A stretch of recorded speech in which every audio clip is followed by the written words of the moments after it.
हाँ जी, मैं प्रतिभा साहू हूँ और मैं पीएचडी स्टूडेंट हूँ। अभी कोर्स वर्क चल रहा है मेरा एजुकेशन में, और मुझे लगा कि एजुकेशन के साथ अगर पीएचडी में मुझे अगर साइकोलॉजी में एमए कर लूँ तो मुझे थोड़ा फ्यूचर में हेल्प मिलेगा, इसीलिए मैंने फ्यूचर में थोड़ा इंटरव्यू वगैरह क्लियर करने के लिए साइकोलॉजी में ज्वाइन किया है पीजी में। guys, hello, Sari is here, so it's okay, we can do it after the class, the introduction. Actually sir जब स्टार्ट करेंगे ना तो विल सर आ ही गए हैं, वो अनम्यूट खुद को करना चाहते हैं, बस नहीं कर पा रहे हैं। Okay okay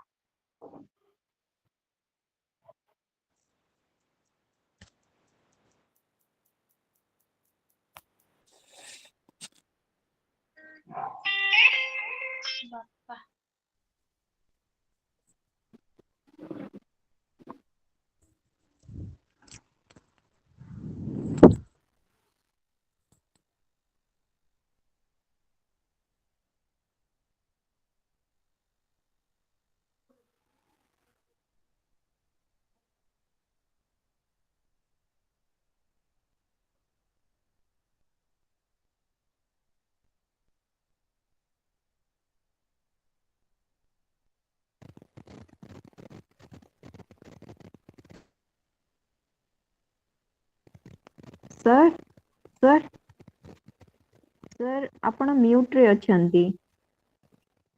Sorry. Okay, is it now clear? Yes sir, thank you sir. Good evening sir. Sir नमस्कार sir. Namaskar. Now it's okay. I was on mute.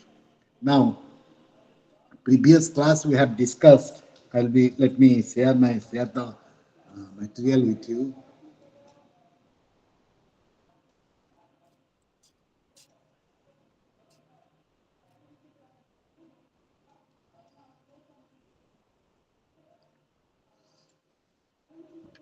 अच्छा सर, असाइनमेंट से रिलेटेड एक डाउट था। असाइनमेंट के dates जैसे होते हैं, अगर बच्चों के असाइनमेंट्स कंप्लीट नहीं हुए तो डेट एक्सटेंड हो सकते हैं क्या? नहीं, ये सब जो है ना वो ऑफिस से आप पूछिए, हम तो इस बारे में नहीं जानते हैं ना। हम तो ऑफिस वाला बता, आरसी से कांटेक्ट कीजिए, वो आरसी वाला आपको बताएंगे कि क्या हो सकता है कि नहीं। ओके ठीक है, thank you. Regional institute.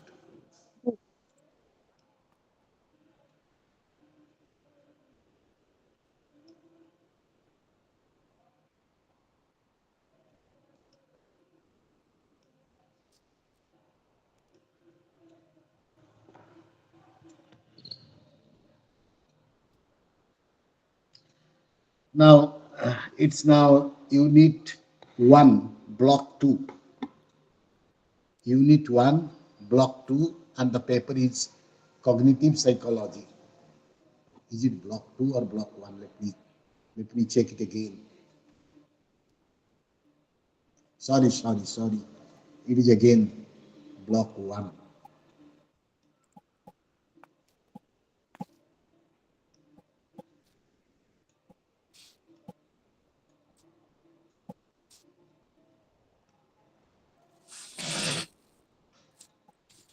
Let me add the Block 2, Unit 1.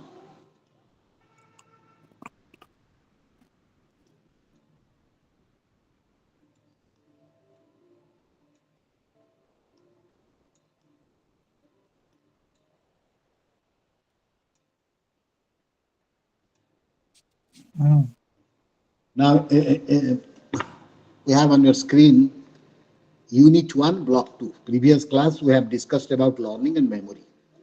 And this class, this unit this block consists of 4 units. Unit 1, 2, 3, 4. And all those 4 units are concerned about intelligence, creativity, and problem solving. These are the 3 things in this unit: intelligence, creativity, and problem solving. And the first unit is something like this: introduction about intelligence. The The total unit is having these seven uh, subunits, and first unit is intelligence introduction. I will be covering in 30 minutes.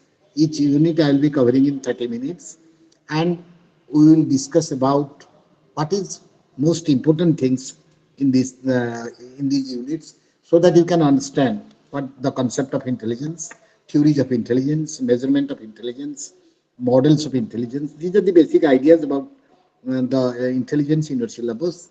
And the first one is nature of intelligence. Theoretical definitions. Here are some definitions of intelligence given by some important people, and you have to remember one or two uh, definitions that for your purpose, so that it will be any current definition, any definition that you think. As I have already told you, any concept in psychology has several definitions.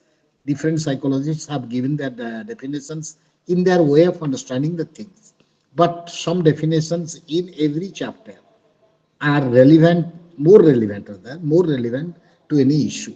Now, definitions we have to read, and most of the situations you have to write whenever you are introducing a question about the kind of thing. Now, there are some ideas about intelligence which have come up, that intelligence consists of the following basic skills. Then we will go to theories. While explaining the concept of intelligence, some psychologists, some theorists, they have said that the intelligence of a person consists of the following characteristics. Intelligence is a global skill, it is a total skill, and it consists of the following characteristics: abstract thinking, problem solving ability, capacity to acquire knowledge, general knowledge, memory, adaptation to one's environment, mental speed, linguistic competence, mathematical competence, creativity, sensory acuity, goal directedness, and achievement motivation. These are some of the constructs, you can say, that people have agreed about intelligence. Or in other words, all these definitions, when we analyzed, you will see that these are the things being claimed as parts of intelligence. But there are opinions that which part is more important and which part is less important. This table can give you an idea about what is intelligence constituted of. But then there are some operational definition. First part is explaining the concept of intelligence, or what is intelligence. That and in that aspect, you have to read nothing difficult. I don't find anything difficult for you to understand. But next part is more important. That is theories of intelligence. And we will begin from this, because we have 30 minutes allotted to cover this unit. We have to begin from theories of intelligence. And the first theory of intelligence is Spearman's two-factor theory. Two-factor theory means, in the previous part, I have told you that there are many constituents of intelligence. Or intelligence consists of 13, 14 different characteristics of the person. But here is another opinion, that there are two things about intelligence. When we think of someone's intelligence, it is two-factor. Two-factor means one of the factor they called as general factor, Spearman's two-factor. One of the factor is G factor, or the general factor. General factor means the concept is like this, that any human being, any individual has a part of his intelligence which is used, applicable to any kind of things that he is doing, or trying to attain. When whatever you are doing, whatever you are excelling, whatever you are approaching, in any kind of thing, any kind of situation, a part of your intelligence plays a major role, and that is G factor. G factor means common to all activities which involves intelligence. General factor, or a G factor of intelligence.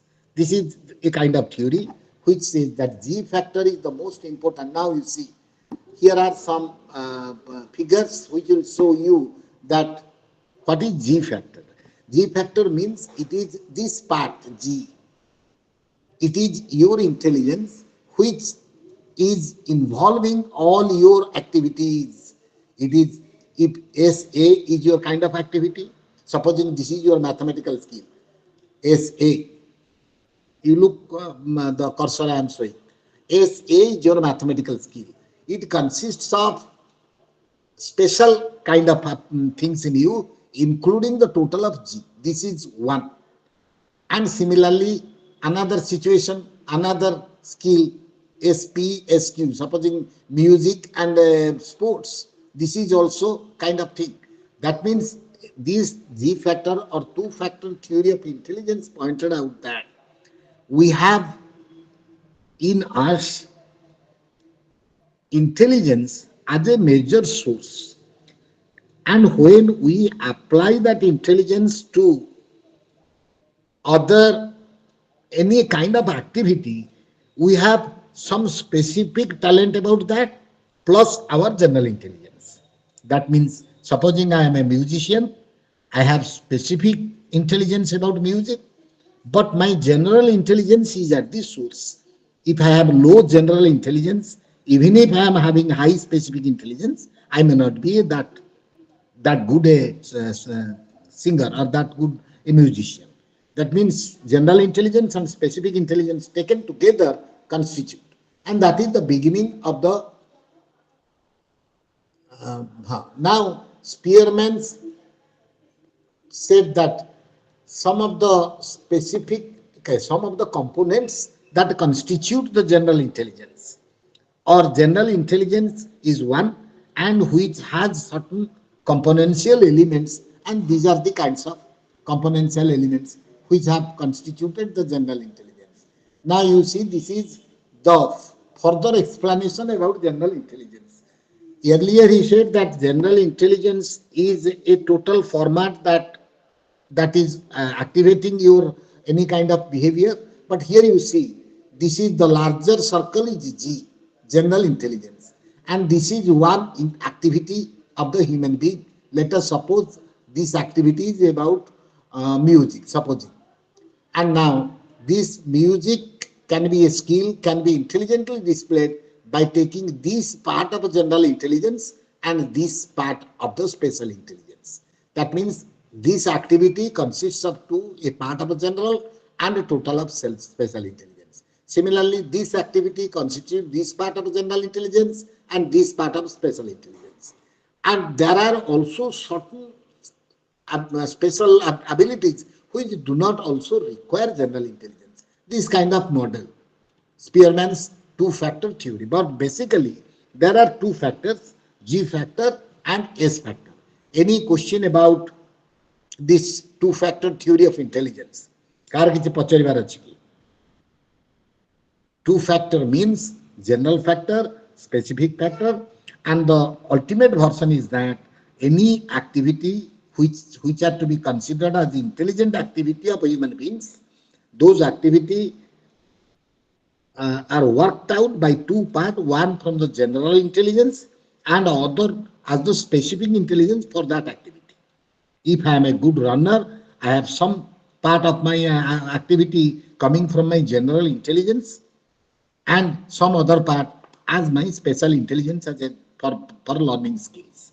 These are the kind of things for learning skills. Now, any question? Or else I will move to the next part. And every theory has its kind of critical appraisal.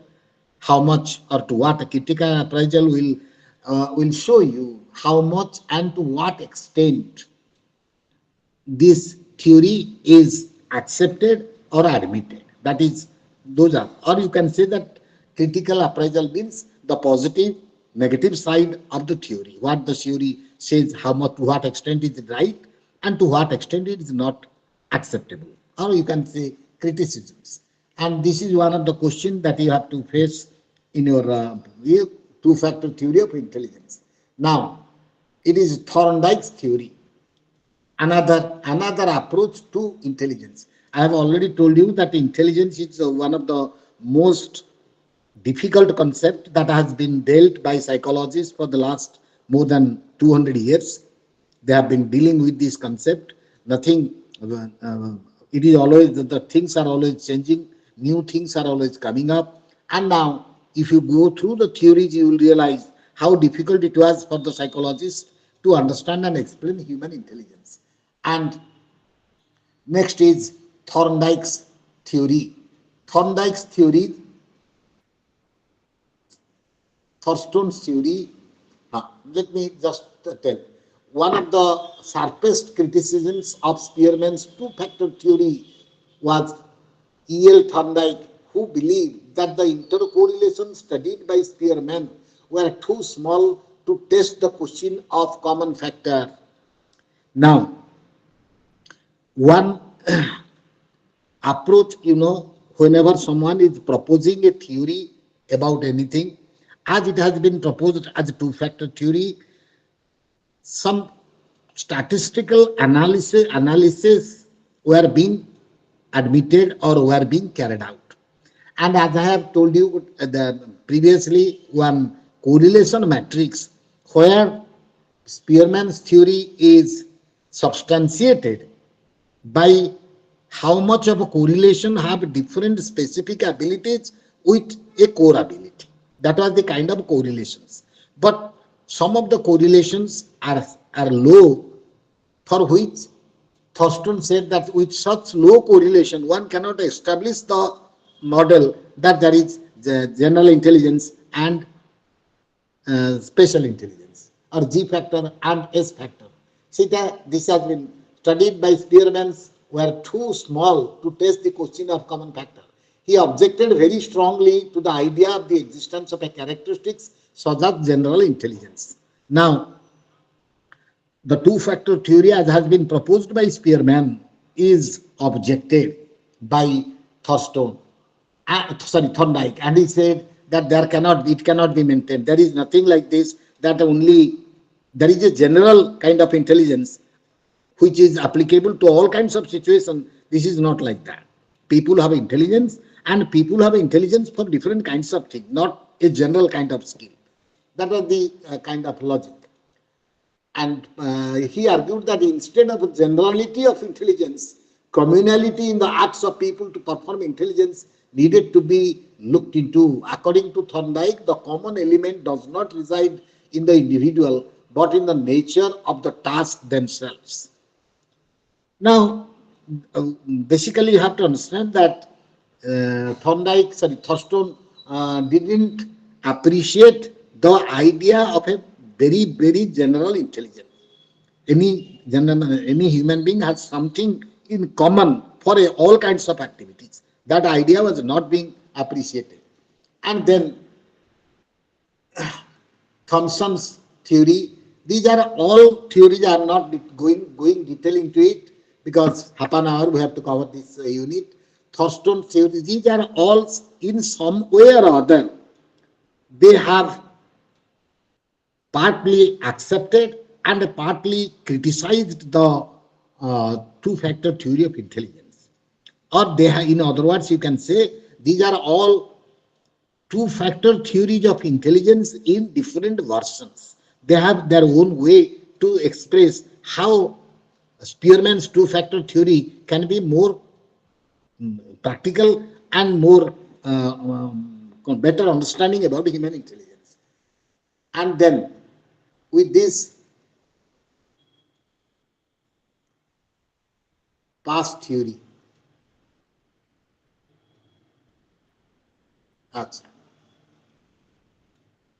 now this is one of the very recent, one of the most appreciated theory, which we called the past theory of intelligence.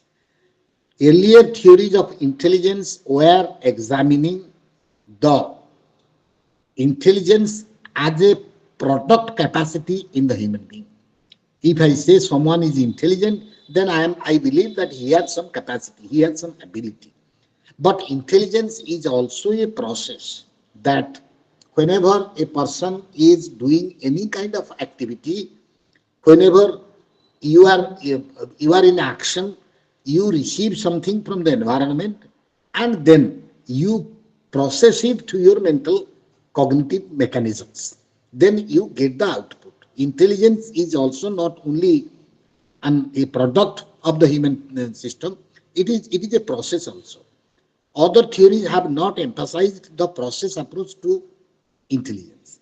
And this theory, PASS model, PASS by J.P. Das and Maglieri, this model explains intelligence in this way. PASS means planning, attention, arousal, simultaneous, and successive processing. That means he is the person, or this group of theories, psychological theories, they have tried to explain that whenever something as input you get into your mental activity, then what happens within you and how you get the output, which we can, that you have performed an act of intelligence. Supposing you are appearing in the examination, and in the examination hall you are given the question. There are different questions. You read the questions and then wanted to answer them.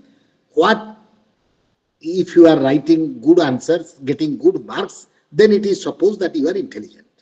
How you are going through the process, or what process you are going through whenever you are doing any kind of intelligent activity. And that is, and he said that the person is going through these four basic approaches or processes in conducting or in doing an intelligent activity. One is planning, second one is attention and arousal, third one is simultaneous processing, and the fourth one is successive processing, and then the final end product. Now he said how your intelligence is work. This is a theory specifically telling you how your intelligence is working within you or within your mind, or what you are doing whenever you are doing an activity, in what way you are using your intelligence. Now, input,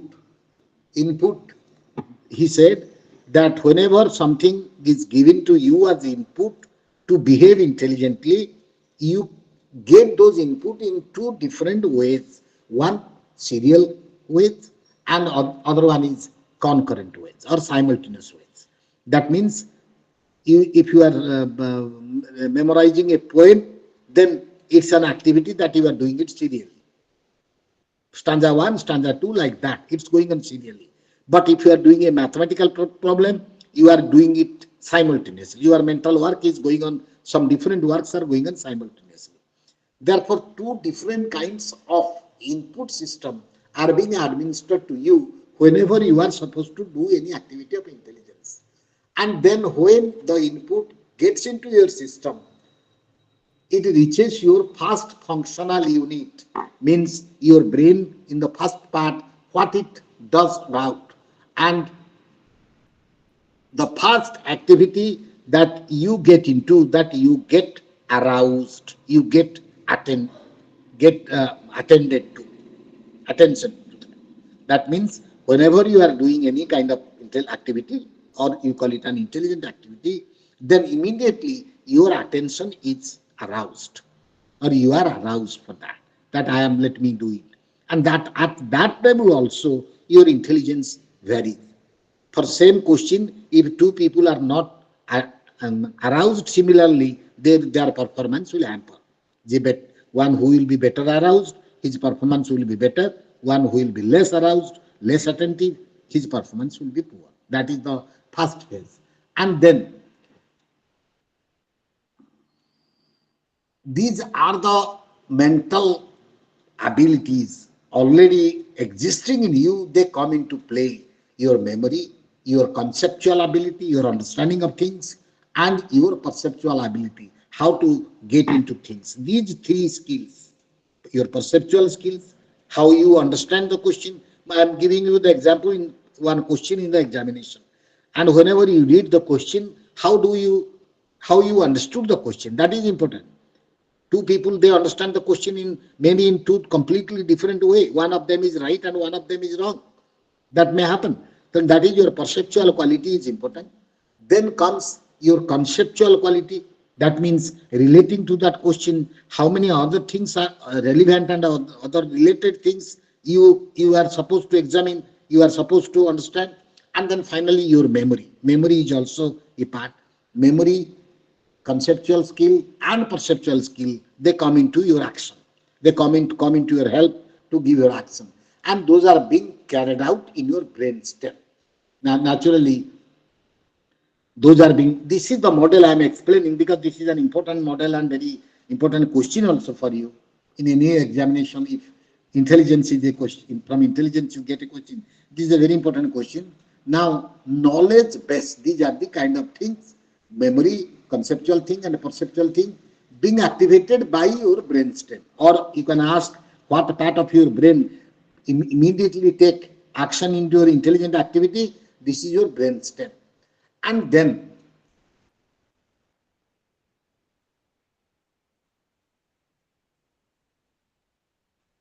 the message is transferred to whatever is being done here. This is transferred, or there will be bidirectional transaction between these two systems. Then your occipital, parietal, and temporal lobe. Simultaneously, the memory says which are the brain, part of the brain which involves in your activity of intelligence. Your memory, your conceptual and perceptual system being worked upon by these three brain parts, they get into two different kind of stimulus structure. Either they may be ultimately ending in simultaneous structure, simultaneous presentation, or they may be ending in successive presentation. This is the second functional unit. First is this brain stem. It takes the beginning of the work. Then higher mental processes, higher brain activities are conducted with these kind of things. It is second part of the work, second stage. And then after the second stage, during the second stage, it's continuing. This is also in connection with the frontal part of the lobe responsible for your intelligent activity. Then it goes to, it's a kind of thing, it's the third functional unit. And I am to say that whenever, if this is, first of all, I am to say that this is a process model. We can call it a process model explaining human intelligence, or in other words, how human intelligence works or functions. The beginning is from input system. We get and stimuli from the environment. जोथिरे मैं कहली जे हमको we get questions in the examination. Then it goes to the first functional unit.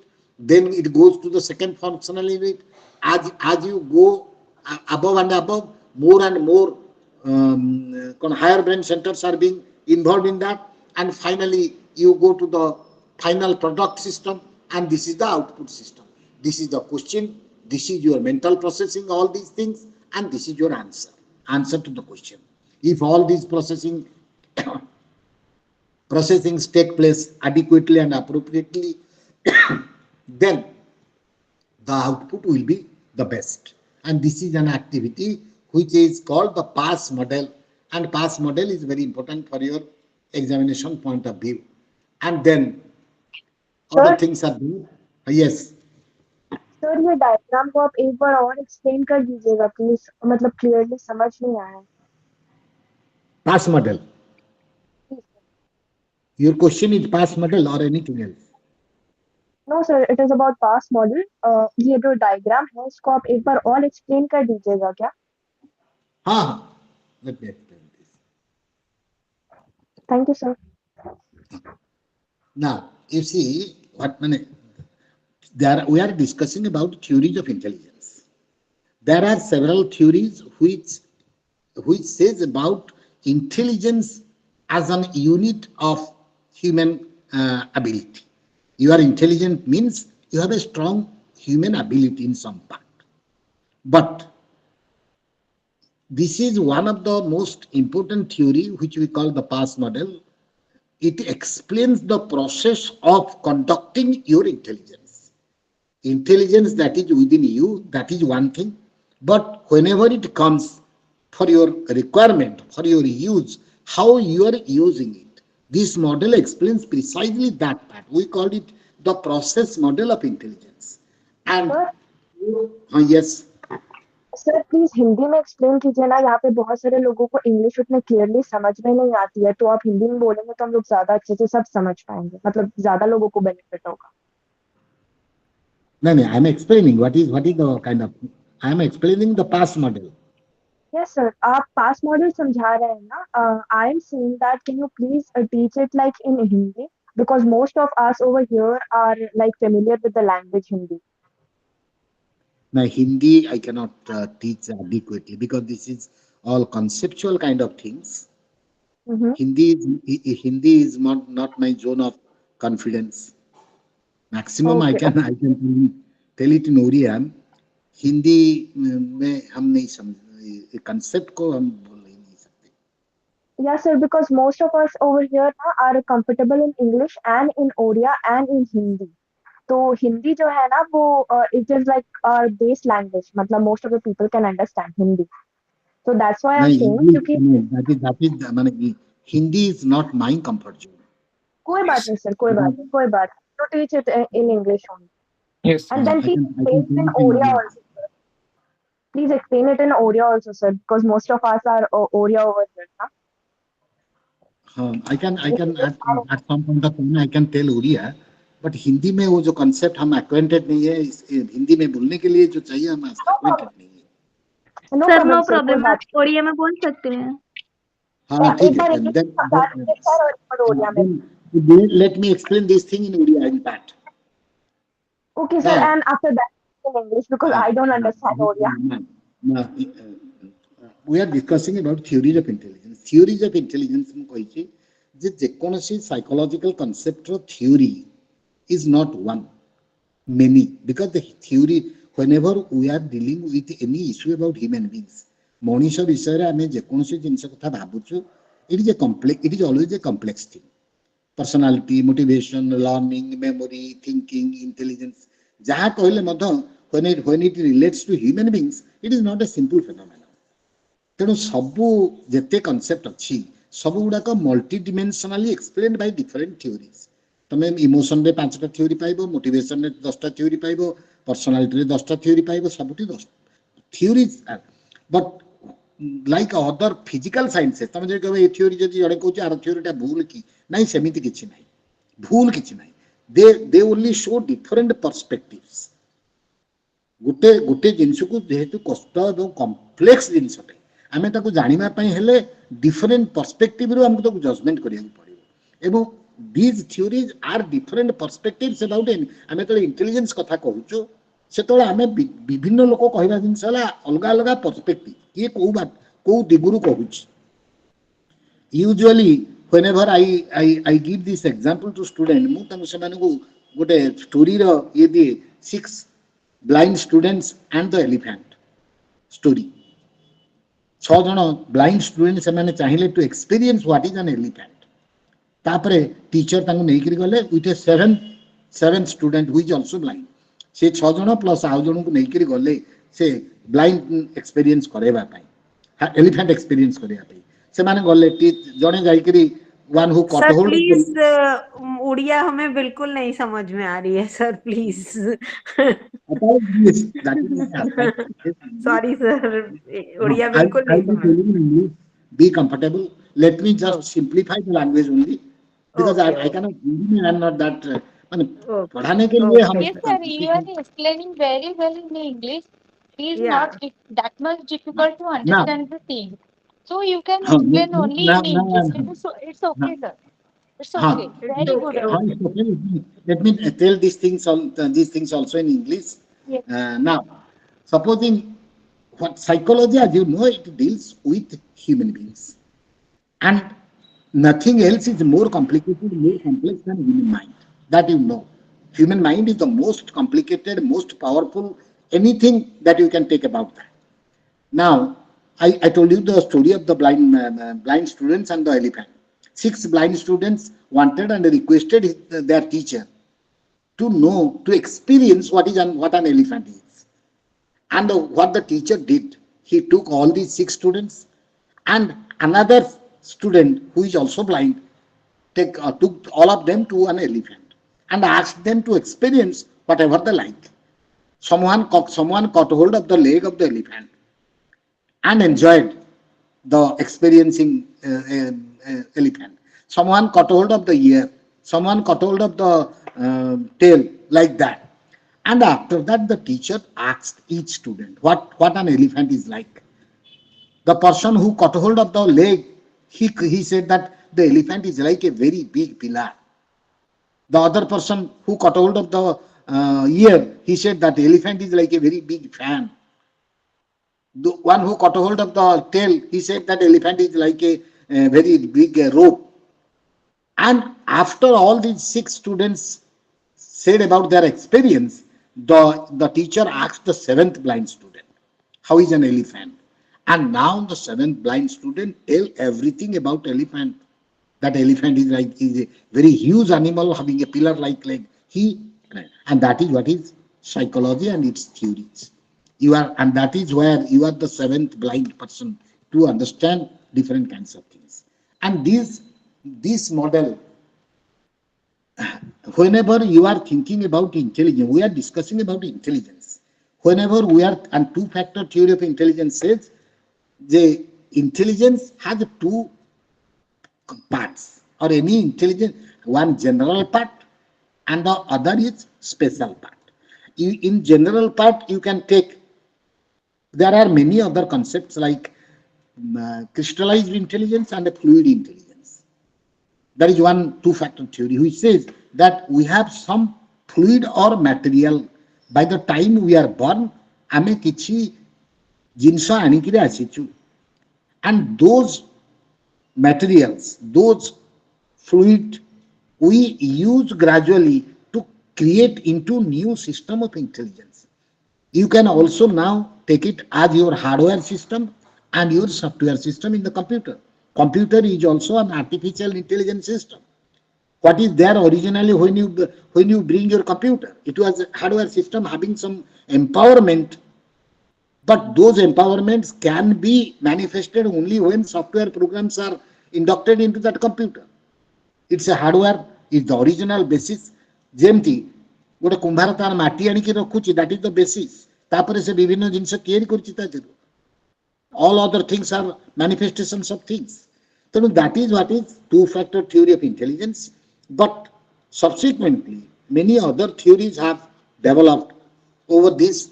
But this theory pass model is not exactly explaining the phenomenon of intelligence. It is rather an explanation about how do we carry out our intelligence into activity. ଆମ ବୁଦ୍ଧିକି ଆମେ କେମିତି କାମରେ ଲଗାଉଛୁ, କୋଉ ବାଟରେ ବୁଦ୍ଧିଟା କାମରେ ଲାଗୁଛି, that is the explanation. That is the ପାଇ. ସେ କହୁଛି whenever you are supposing you are intelligent, I cannot just know about your intelligence unless I give you to do something or to work on something. ତମକୁ କିଛି କାମ ନ ଦିଆଗଲେ ତମର intelligence କଣ ସେ କଥା ଜାଣିବା ସମ୍ଭବ ନୁହେଁ. ସେଥିରୁ let us suppose that I want to test whether you are, whatever you are doing in your examination, that is also a kind of test that you are appearing for functional intelligence. ତମେ ପରୀକ୍ଷା ଦଉଛ ତମର ବୁଦ୍ଧି ବଳରେ, and that is input system. First, there will be something that you get into so that your intelligence will be working out. କିଛି ଜିନିଷ ତମ ମୁଣ୍ଡକୁ ଦିଆଗଲେ ତାପରେ ତମର ଇଣ୍ଟେଲିଜେନ୍ସ କାମ କରିବା ଆରମ୍ଭ କରିବ, ଯୋଉଟା କି ପ୍ରଥମ କାମ ହେଲା question. You will be given a question set of questions in the examination hall, and whenever you are, if the question is in your hand, you begin. And what is the beginning? And now he said, Das and Nigledi, they said that there are two kinds of format of input. One serial input, one concurrent input. Supposing you will be given the task of writing an English essay, that input activity that you have to carry out is a serial one. There will be introduction, then the concept, then theme, like that you go on. It's a serial going through. But whenever you are doing anything on a mathematical problem or scientific work, then it's a simultaneous work. Therefore, they identified that there are two types of stimuli. One serial input, one stimuli gets into a serial input, and the other is simultaneous input. Then once they go into your system, then your brain stem in the first place. This is the first functionality. Here it begins your function. Kama arambo hoy jay. The first functional unit is your brain stem. The lower part of the brain is it gets activated, and now your memory, your conceptual and perceptual ability. These are your mental skills which get into operation. And to get into operation, you need focused attention, and thereby your system will be aroused. Aroused means you will be aroused by your body and mind to act on the thing. ତମେ ନିଦରେ ଶୋଇଥିଲା ବେଳେ ପରୀକ୍ଷା ପ୍ରଶ୍ନର ଉତ୍ତର ଦେଇପାରିବନି, because your body and mind will not be aroused up to the required level. That is why whenever you will be getting the question in the examination hall, you get attention and arousal. Your body is aroused, your mind is aroused, and that by thereby you get your attention. And once this function is done, and your brain stem works for that. Once this function is done, then there will be next stage or next higher level of function, and that is called second functional unit. Here, these are the units: occipital lobe, parietal lobe, and temporal lobe. These three units of the higher brain cortex, higher brain center, they come into activation, or they get into activation. And with these kinds of things available in your memory, conceptual and perceptual, whatever is done here, then now they work on a harder task, higher task, and things are solved. You are this may be called that you are thinking about the answer, and this may be what you are planning and finally putting out as your answer. This is the second phase. And once this is ready, second phase is involving your higher mental activity. And then the final stage, which is done by the frontal lobe, and the product or the output comes out. This stage gives you the total output, your answer in all format, in good format, in best format. It is written here. Now, final output you come. This is a process model of intelligence, or you can call it how intelligence works. Now, this part is over. Let me see if anything there more important. Critical appraisal of past. Now, this unit is over because 30 minutes time is over. Now, let us go to the second unit, second block 2, second unit.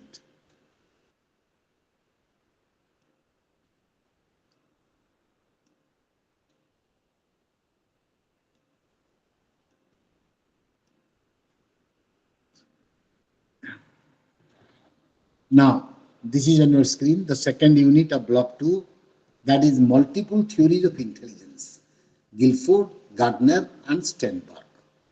Now, in the previous section, we have discussed about two-factor theory. All two-factor theories admitting that intelligence consists of two basic constituents. Or there are two, one general, one specific, and they take into human intelligence. But subsequently, this model of intelligence as two-factor theory was criticized, was not being taken as the whole theory about intelligence. Some theories came up which advocated that intelligence is not one or two things, it is multiple things, it is many things. Human intelligence is not just general and specific. There is nothing called general intelligence to be supplemented by specific intelligence, but there are many more intelligences. Now, if you get into this multi-factor theory, you will have a hugely different ideas about what is intelligence. Human intelligence as multi-factor, many things. human intelligence consists of a lot of things than only two. One is the Guilford's structure of intellect model, then Gardner's theory of multiple intelligence, Steinberg's triarchic theory of intelligence, like that. These are the three important theories being discussed in your syllabus. Guilford's structure of intellect theory. Now, let us find out what is Guilford's structure of intellect. Is there any?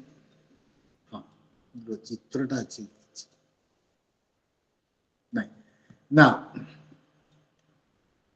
Guilford structure of intellect theory, how your intelligence is structurally created, or what, if you want to analyze the structure of human intelligence, what it looks like. It looks like a cube. Means that it is a three-dimensional activity or three-dimensional function in the human mind. He said that intelligence ro tinita characteristics basis अछि जोथि की intelligence होउची एबो सेउथुर की intelligence तेडी होची कोन Guilford विषय टे कहतला परे ना content what he said about the three dimensions से कहले मनुष्यर इंटेलिजेंस रे तीनटा जिंस अछि गोटे हला कंटेंट गोटे हला ऑपरेशन गोटे हला प्रोडक्ट तीनटा means when you are in an action of intelligence you need to have in your background have some contents.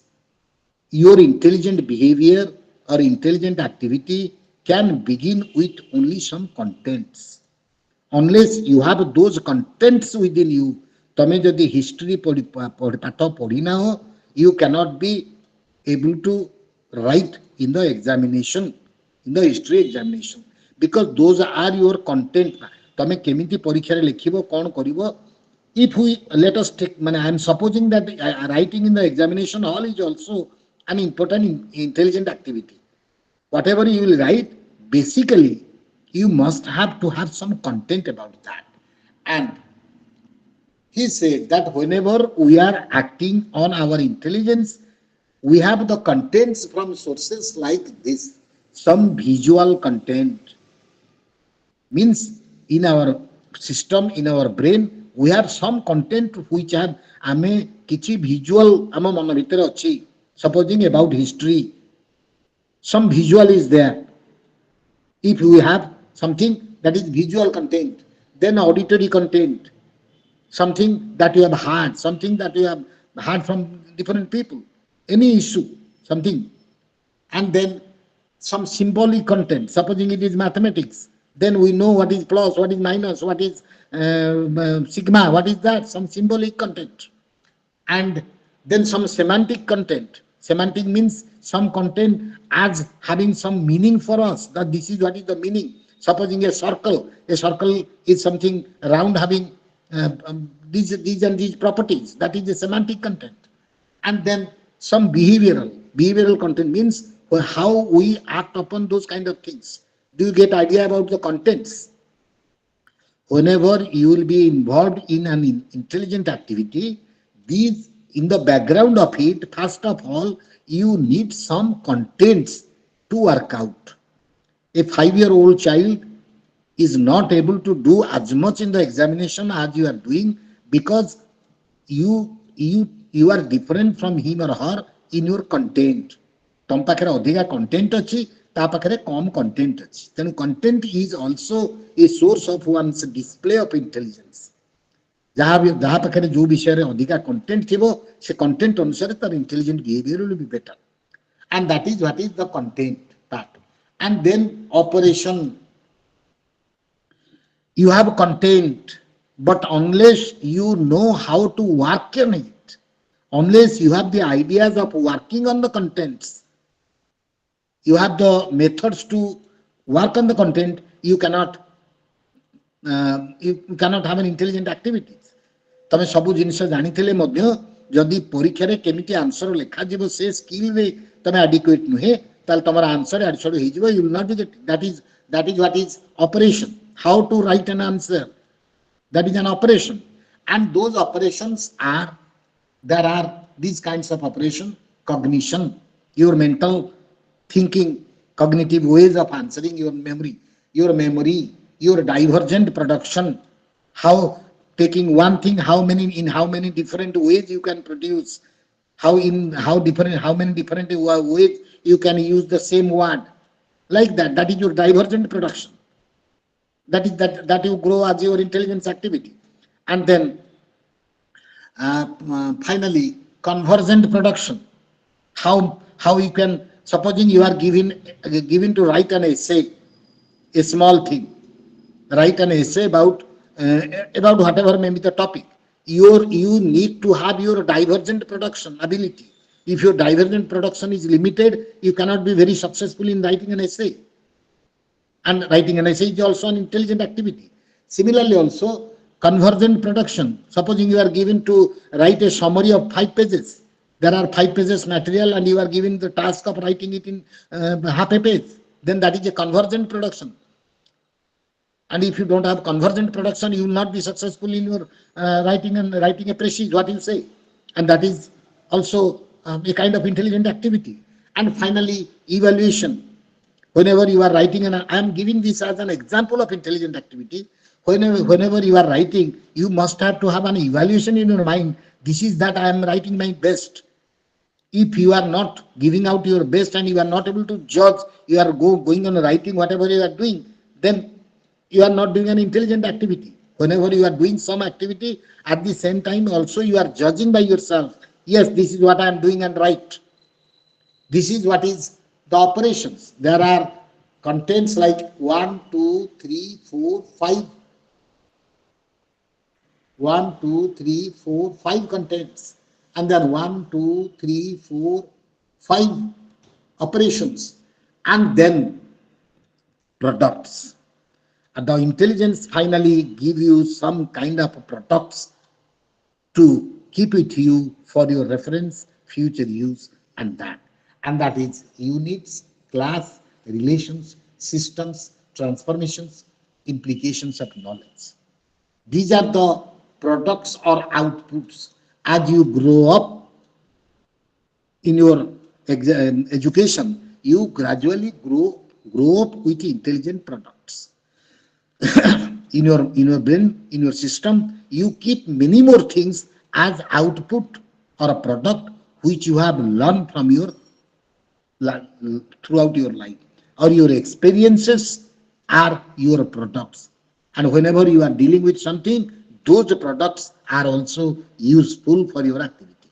That is what is there. If you have rightly grown with your products, you will be able to better write an examination answer than another person who has not kept it.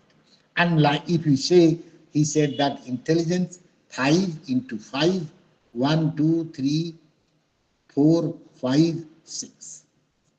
There are 150 kinds of intelligence. 5 operations, 5 contents, and 6 products. 5 into 5 into 6. 150 kinds of intelligent activities. And that is why his theory is called structure of intelligence. He has developed a structure. The model is not given in the material. Uh, uh, if you can you can search in your Google model କରିକି ଯଦି ତମେ image କୁ ପଳେଇବ, ସେ image ରେ ତମକୁ ଗୋଟେ ଚିତ୍ର ଦେଖେଇବ। Yes, yes, sir, it is available. हैं Yes, sir, it is available in Google. ହଁ ସେ ଫିଗରଟା ଦେଖୁଛ ନା ନାଇଁ? ମୁଁ ଆଉ ଟିକେ କ୍ଲିକ୍ Yes, କଲେ sir. ଏଟା Yes, ହଁ sir, I can ଇମେଜରେ show. ସ୍ଟ୍ରକ୍ଚର ଅଫ ଇମେଲ ଗିଲଫୋର୍ଡ ସ୍ଟ୍ରକ୍ଚର ଦେଖେଇଦେଲେ ଏଇ ଯୋଉ Yes, sir. ପିଲାମାନେ ଯୋଉ ନେକର୍ସ କ୍ୟୁବ ଖେଳୁଛନ୍ତି ସେ କ୍ୟୁବ ଭଳିଆ ଦେଖେଇବ। ଗୋଟେ ଡାଇମେନସନ 6, Again, ଗୋଟେ again. that is what is the structure of intelligence. Yes. And then evaluation you will have to read. And then next is Gardner's theory of multiple intelligence. Now, what Guilford said that there are 150 kinds of intelligence. 150 ପ୍ରକାରର ବୁଦ୍ଧି ମଣିଷର ଅଛି। There are 150 kinds of intelligence because this combination 5 into 6 means that Necher's cube. That cube will show that each unit is a type of intelligence. And then Gardner's theory of multiple intelligence. What is Gardner's theory of multiple intelligence? Now it has been explained. Now Gardner, he said that there are not as many as 150 as Guilford said. There are some very specific intelligence in the human being. Because 100, when you think of 150 types of kinds of intelligence in human beings, it is confusing. Nobody can say that Guilford is not right, but Guilford's model is a complex and confusing model. It is more a theoretical model and less explainable as a human intelligence. Human intelligence ko bujheba pai, that is not a kind of approach. That is why, as a reaction to this Guilford model, this Thurston model is proposed as kind of intelligence. He said that there are intelligence like linguistic intelligence. One kind of intelligence is there which we can call as linguistic intelligence, in which some people are very powerful. We can understand by their way of behaving that this person is a person having high quality of linguistic intelligence. And can you name somebody who is having high quality of linguistic intelligence? A politician. Commonly, if we say they are capable of saying, managing their language, politicians, and also newsmakers or the media persons. These are all linguistically intelligent. And that is one. That is, he said that these are the identified intelligence of human, areas of intelligence of human beings. One. Second one, he said, is logical mathematical intelligence. There are some people who are very adept in logic and mathematics. They have a different skill. They have a different ability. All people are not good in that.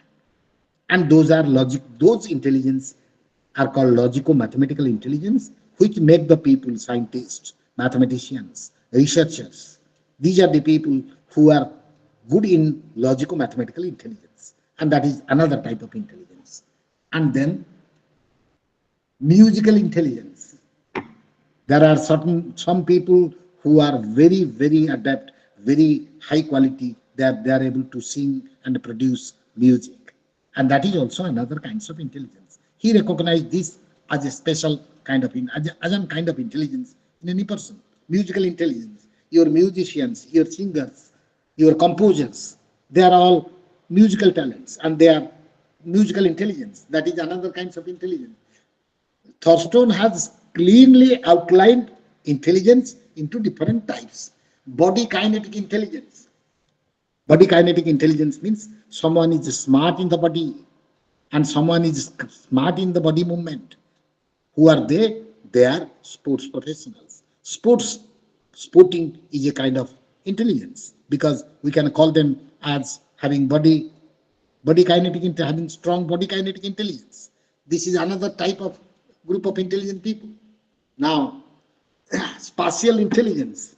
Spatial intelligence is a kind of intelligence by which people can understand the relationship in managing space management. Those who are artists. Artists, they know how to draw a figure, how to draw a person. Supposing someone is doing Mahatma Gandhi's face, he knows how to manage the space so that it will be appropriate to his photograph, and that is what is spatial intelligence. Artists, I'm giving you examples. In every field there are other examples also.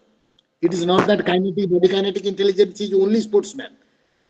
Linguistic intelligence is not only professors are also skilled in linguistic intelligence.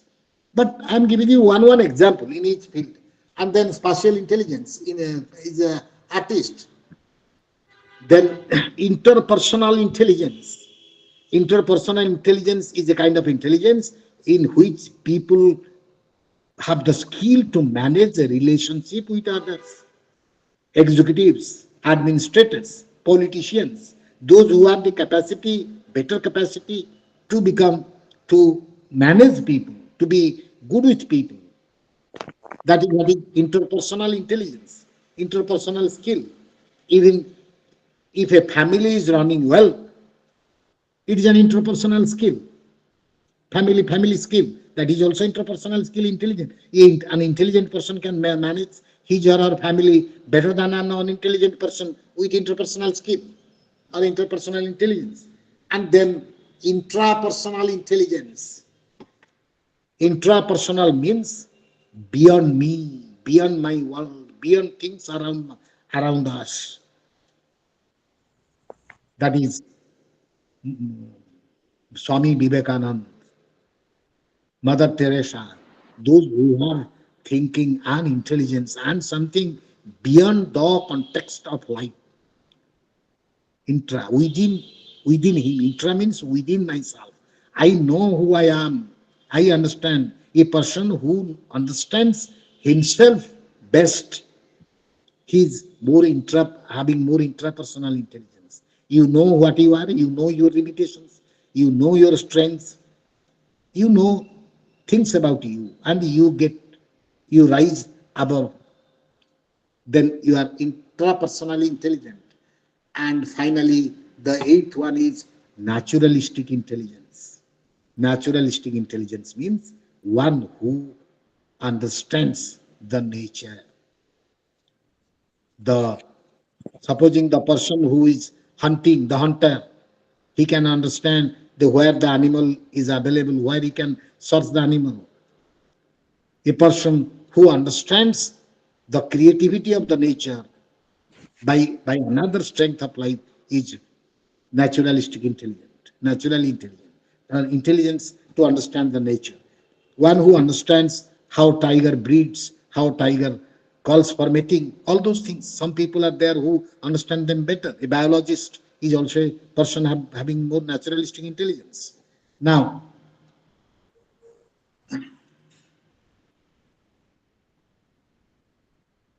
sorry, this is existential.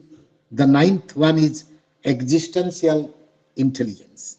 Existential intelligence means above every intelligence, you need to survive.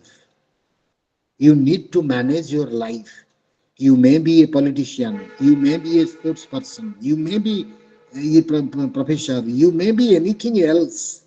But beyond everything, you have certain life conditions in which you need to survive. Your life is a bundle of conditions, and you have to manage with that. You have to live with that, and that is the best you live, the more existential intelligence you have.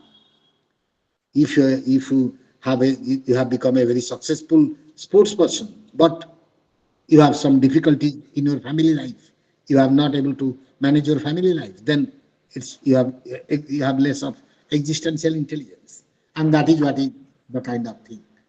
And then evaluation, matter is over. Then another important theory, ସମୟ ହେଇଗଲା ତଥାପି ଏ theory ଟା ମୁଁ କହିଦଉଛି. Class-2 has said there are 9 different kinds of intelligences.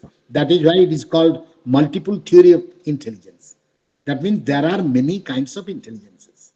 But another approach is there which is called triarchic theory. It is also a multiple theory because it says that there are 3 kinds of intelligence.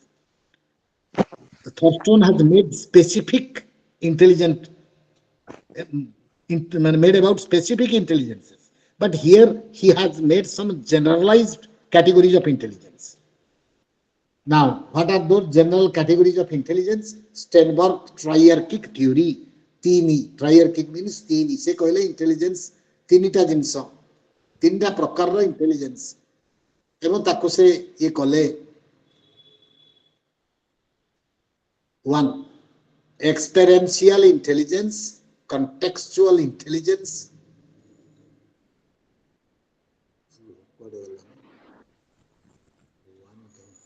One. Componential intelligence. He said there are human intelligence can be categorized into three types. Now, it may be arising in your question. Someone is saying it is two types, someone is saying it is eight types, someone is saying it is 150 types, someone is saying it is three types. Whom should we believe?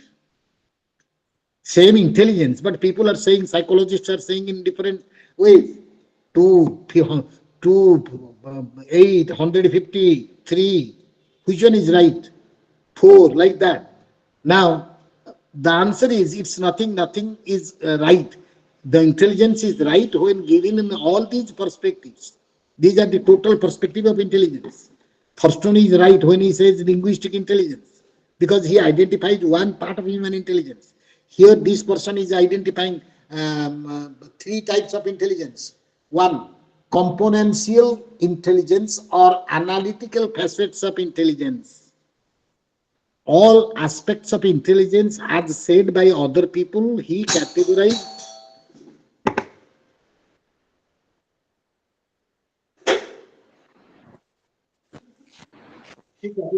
as one. Anything. He categorized as one intelligence. That is, he called that intelligence has some basic components, or intelligence is composed of some basic components. Then the human body is composed of components. You have nose, you have eyes, you have liver, you have brain. All those things are the components which constitute your human body. So the intelligence is also a global concept, a global idea, which constitutes of some components. And he said that these are the basic components of intelligence: meta components, performance components, knowledge components.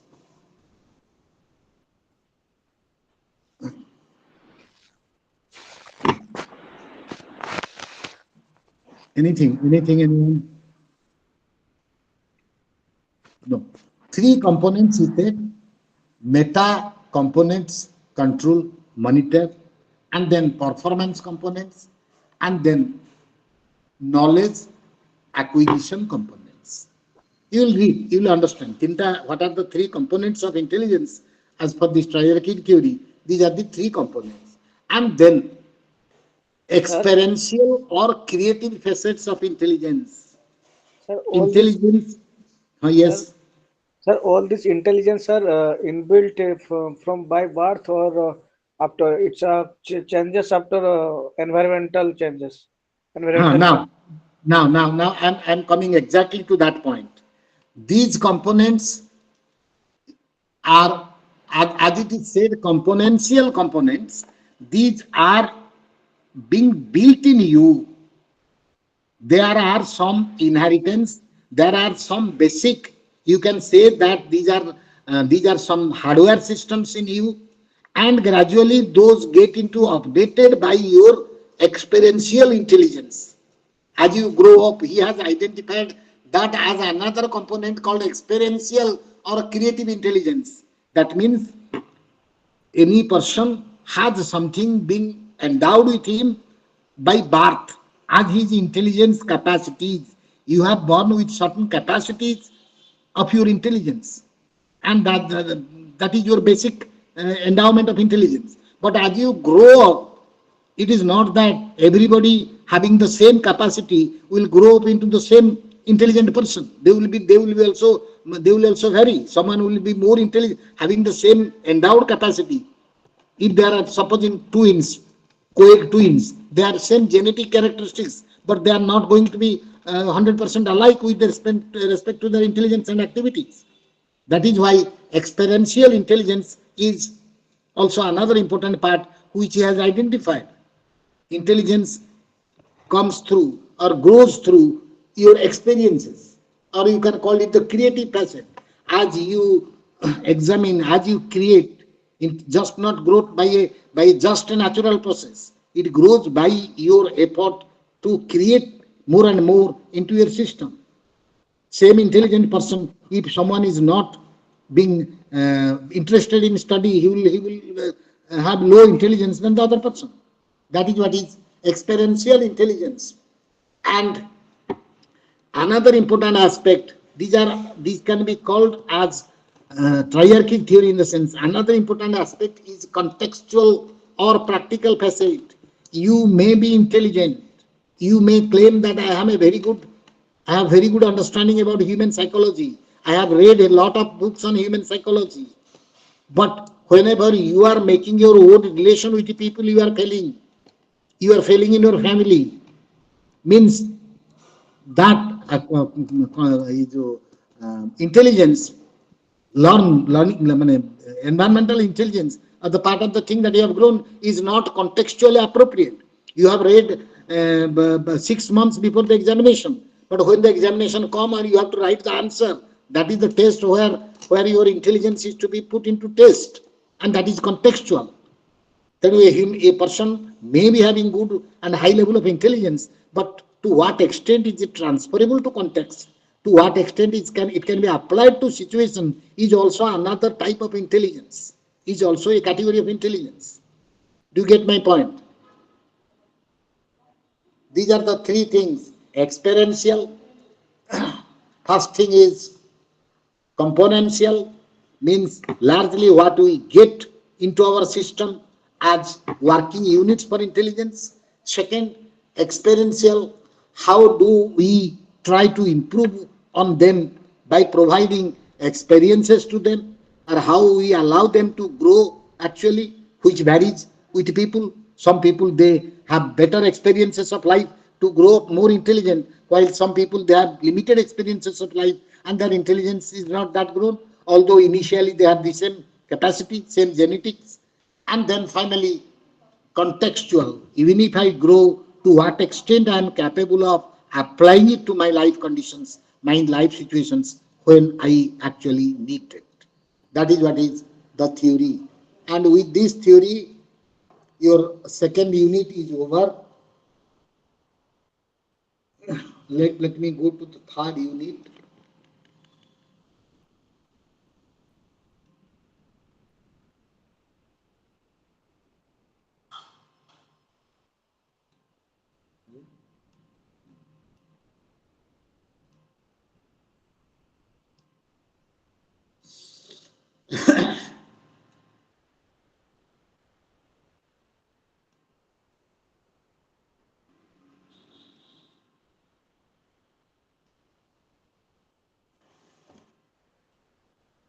Now, the third unit is measurement of intelligence.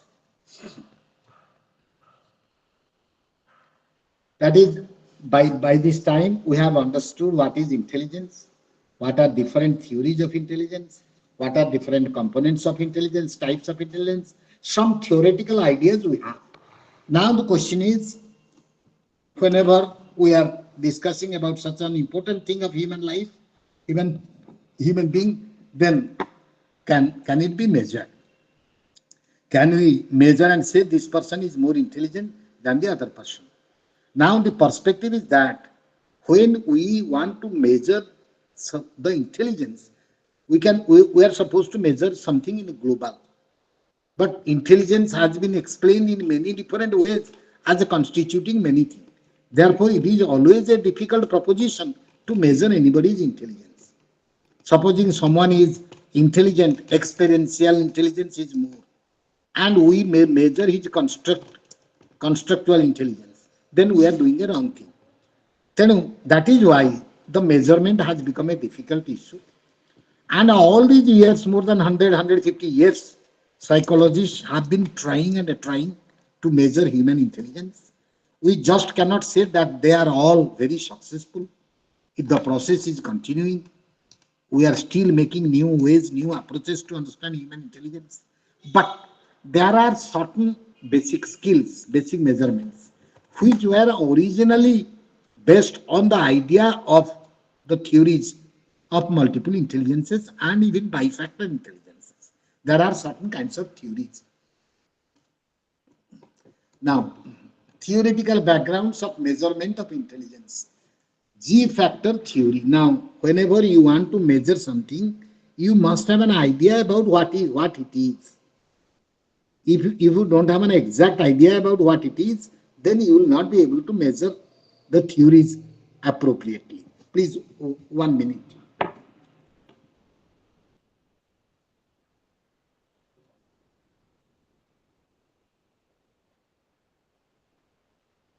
Now, all these theoretical models that we have discussed, including the general factor,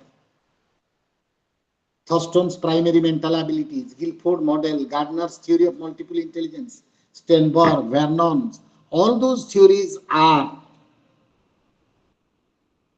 need to be addressed, attended to when someone is developing some kind of measurement in intelligence. If you are dealing it in with respect to any one theory, you are actually making a wrong approach to measurement. But anyway, type of intelligence. Now let us theoretical models we have discussed. Now general factor theory, all those theory, multi-factor theory, something when measurement comes, also the theoretical issues which we have already discussed, Gardner, Guilford, those things are being little explained here in this also. History of measurement of intelligence. Now, if we go back into the history of measurement of intelligence, when we understood something about intelligence, people also tried to measure intelligence in human beings. And it goes back to Alfred Binet, whose period is 1857 to 1911.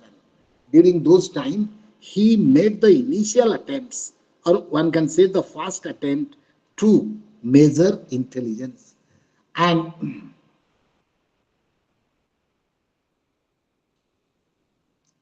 that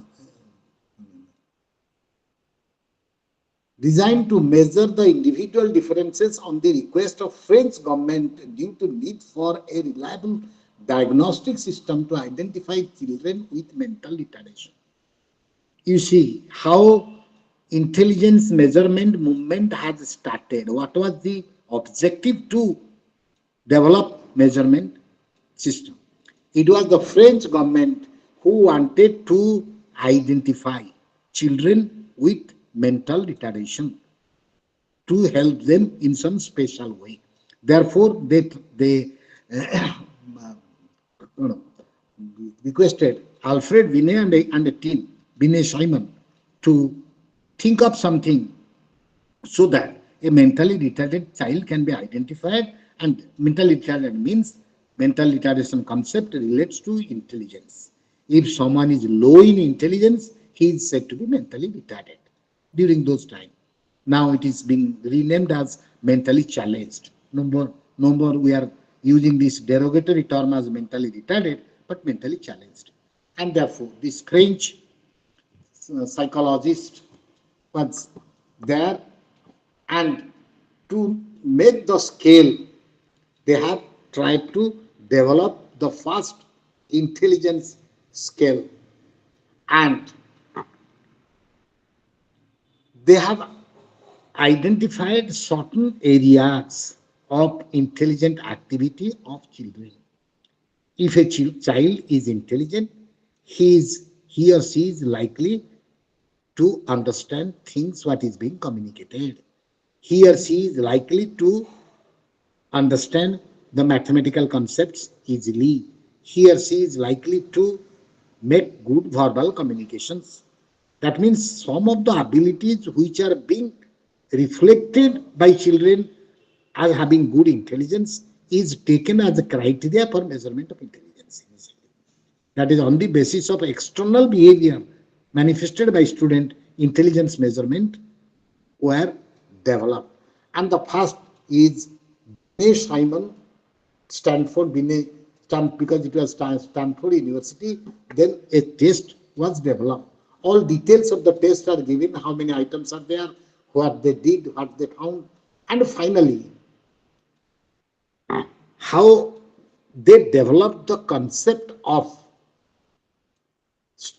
men IQ, a very interesting concept about the about measurement of intelligence, about the measure of intelligence was developed, and it was called IQ, intelligence quotient. Intelligence quotient is a standard measurement.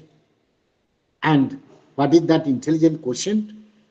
That is, they develop two concepts. One, mental age. Second one, chronological age. Mental age means they found that a normal child of 7 years is able to carry out such and such functions efficiently. A normal child of 7 years can do these and these things perfectly, confidently. That means these activities are relevant to the age of a 7 years old child. Now they wanted to put other children into those activities. ସେଇ activity ଗୁଡାକ ସେ ଅନ୍ୟ ପିଲାମାନଙ୍କୁ ଦେଲେ। ସେ କହିଲେ ଯେ 7 ବର୍ଷର ପିଲା ଜଣେ ଏଇ କାମ ଗୁଡ଼ିକୁ କରିପାରିବା ଉଚିତ। ଯୋଉଗୁଡାକ final college by what they did, they took many 7-year-old children and asked them to things do what many children have done. They call it as the standard for that 7-year-old. 7 ବର୍ଷ ପିଲାଙ୍କ ପାଇଁ ଏଇଟା standard କାମ. Then what they did, they gave it to other children. Now, if a 10-year-old child is able to do the activity of a 7-year-old child only, he is not able to do the activity of a 8-year-old child, then he said that the child's chronological age is 10, but his mental age is 7. That means if a person of some age is able to do the activities assigned or normed for his age, then his chronological and mental age is the same. But if a 10-year-old child cannot do what 10-year-old child are supposed to do, then his mental age is not 10. Supposing he is able to do things only of 8-year-old, his mental age is 8. Only 7-year-old, mental age is 7. And he gave a formula, mental age by chronological age into 100. That means if your mental age is 10, chronological age is 10, 10 by 10 into 100 is 100. That means 100 IQ is a normal IQ. If you have 100 IQ, you belong to your age normally. Sir, Now, can you keep that list, that activities we are providing according to the age? Can you keep that list of activity or components of that activities? There are different components or activities. There is a practical in your course. Okay. That practical, I have not just remembered the name of that practical, but I know I can, if available, I can share you in the last. I had conducted that practical. That practical is there. According to age, your activities and norms, it is all set. You will have to administer to students. What is that practical name? It is in your course, I know. Okay. Or else in the, if I can find it today. Sir, Raven's colored progressive matrices. No. Progressive matrices. Sir, Raven's colored progressive matrices. No, Raven's colored progressive matrices is intelligence test. She is asking about the developmental task to determine the mental age. Raven's progressive matrices can also determine the mental age, but it is not the basis on which mental age is created. 5 ବର୍ଷର ପିଲା କଣ କଣ କରିପାରିବ ସେଇଗୁଡାକ ନେଇକରି ଯୋଉ test ଅଛି ସେ ଆଉ ଗୋଟେ ଅଛି practical. Raven's color progressive matrices is a test of intelligence, and it can also find out the mental age. But exactly the standard from which Raven's progressive matrices was derived, it is another practical. ତମର ଅଛି ସେ practical ଟା. ମୁଁ some years back I was also conducting the practicals for you students. ତମର ଦେଖିବ ସେ practical ଭିତରେ ଗୋଟେ ଅଛି, ମୁଁ ଦେଖିକିରି କହିଦେବି. Maybe I have Okay, that sir. practical with me. Okay, sir. Please provide that କିନ୍ତୁ material. ହଁ ଅଛି ଅଛି ଯେ ପିଲା ଜନ୍ମରୁ କେଉଁ ମାସରେ କଣ କଣ କରିପାରିବ, ତାପରେ 6 ମାସ ବେଳକୁ କଣ କରିବ, 8 ମାସରେ କଣ କରିବ, ନର୍ମାଲ ଡେଭଲପମେଣ୍ଟାଲ ମାଇଲଷ୍ଟୋନ ସବୁ ସେଟା ଗୋଟେ ପ୍ରାକ୍ଟିକାଲ ହିସାବରେ ଅଛି। ଆଉ ରାଭେନ୍ସ ପ୍ରୋଗ୍ରେସିଭ ମ୍ୟାଟ୍ରିସେସ୍ ଟା is specific intelligence test, progressive ହଉ କି କଲର୍ଡ ହଉ, specific intelligence test Standard. standard. Now mental age by chronological age into 100. That means if your mental age is 100 and chronological age is 100, sorry, 10 and chronological age is 10, then your IQ is 100. That means you belong normally to your age. If your mental age is 12 and chronological age is 10, then your IQ will be 120. Means you are advanced to your age mates. You are more intelligent. And if your mental age is 8 and chronological age is 10, then your IQ is 80. Means you are mentally low compared to your age. You can call me that mentally retarded if you come down to 80. That is what is basis of the movement of intelligence measurement. And then in major intelligence tests, these are discussed. There are two types of intelligence tests: verbal, non-verbal, and also intelligence test having both verbal and non-verbal elements. Type of Stanford Binet is also a test, original test. Then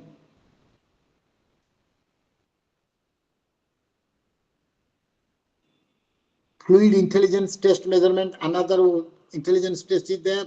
Your RCPM and RPM, those are also there. Raven's progressive matrices, and Wessler's intelligence scale is there. Wessler for children and for adults. Number of intelligence tests are there which are available. Kaufman assessment scale is also there. Kaufman battery we call it.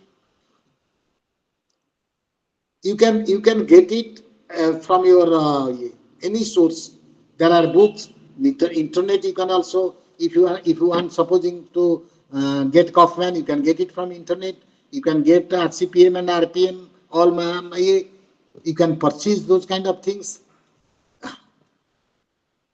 There are many kinds of intelligence tests available, and you can use those kind of tests for those kinds of intelligence. And one concept is here which is called the deviation IQ, which is also relevant that I should explain. What is deviation IQ? IQ, as you understood, mental age into chronological age by 100. And it is being set for people in all age groups. And the assumption is that IQ is linearly growing across age. That means if you have whatever IQ you have at 5 years age, 6 years it will be more, 7 years it will be just exactly more. The growth is linear. That is the assumption. When you make IQ the measurement of intelligence. But in fact, theoretical models suggest that IQ is not having linear growth. That means during some age, IQ is more growing than in another age. Supposing after 25 years of age, there will be decline in the growth of IQ. Around 11 to 19 years of age, there is sharp growth of IQ.